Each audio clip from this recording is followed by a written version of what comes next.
عشر کے فضائل۔ سوال: عشر دینے کی کیا فضیلت ہے؟ جواب: عشر کی ادائیگی کرنے والوں کو انعامات آخرت کی بشارت ہے، جیسا کہ قرآن پاک میں اللہ تبارک و تعالی ارشاد فرماتا ہے: وَمَا أَنفَقْتُم مِّن شَيْءٍ فَهُوَ يُخْلِفُهُ وَهُوَ خَيْرُ الرَّازِقِينَ۔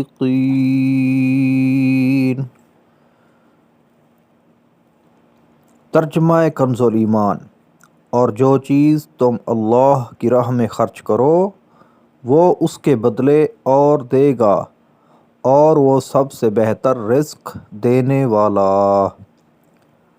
پارہ 22 سورۃ السبا آیت نمبر 39۔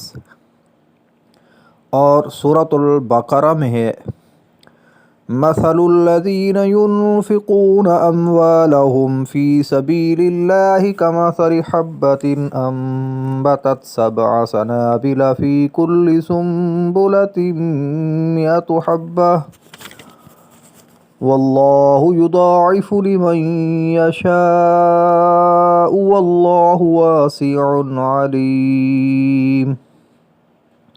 الذين ينفقون أموالهم في سبيل الله ثم لا يتبعون ما أنفقوا منا ولا أذى لهم أجرهم عند ربهم ولا خوف عليهم ولا هم يحزنون۔ پارہ 3 سورۃ البقرہ آیت نمبر 261-262۔ ترجمہ کنز ایمان: ان کی کہاوت: جو اپنے مال اللہ کی راہ میں خرچ کرتے ہیں اس دانہ کی طرح جس نے اگائیں 7 بالیں، ہر بال میں 100 دانے، اور اللہ اس سے بھی زیادہ بڑھائے جس کے لیے چاہے، اور اللہ وسعت والا علم والا ہے۔ وہ جو اپنے مال اللہ کی راہ میں خرچ کرتے ہیں پھر دیے پیچھے نہ احسان رکھیں نہ تکلیف دیں، ان کا نیک انعام ان کے رب کے پاس ہے، اور انہیں نہ کچھ اندیشہ ہو نہ کچھ غم۔ سرکار دو عالم نور مجسم صلی اللہ تعالی علیہ وآلہ وسلم نے بھی ترغیب امت کے لیے کئی مقامات پر راہ خدا عز و جل میں خرچ کرنے کے کئی فضائل بیان کیے ہیں۔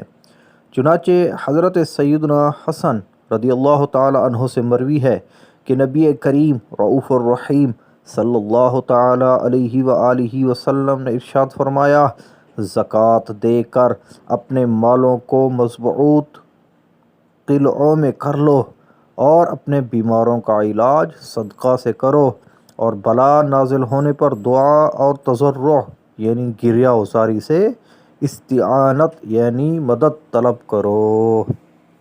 سنن ابو داؤد باب فی الصائم صفحہ نمبر 8۔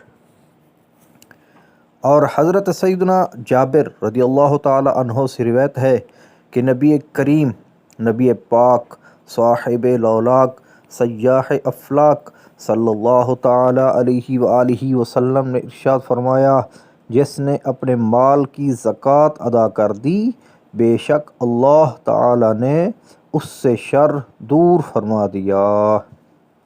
المعجم الاوسط باب الالف جلد نمبر 1 صفحہ نمبر 431۔ اللہ تبارک و تعالی ہمیں صحیح طرح سے عشر اور زکوٰۃ ادا کرنے کی توفیق عطا فرمائے۔ صلو علی الحبیب صلی اللہ علی محمد صلی اللہ علیہ وآلہ وسلم۔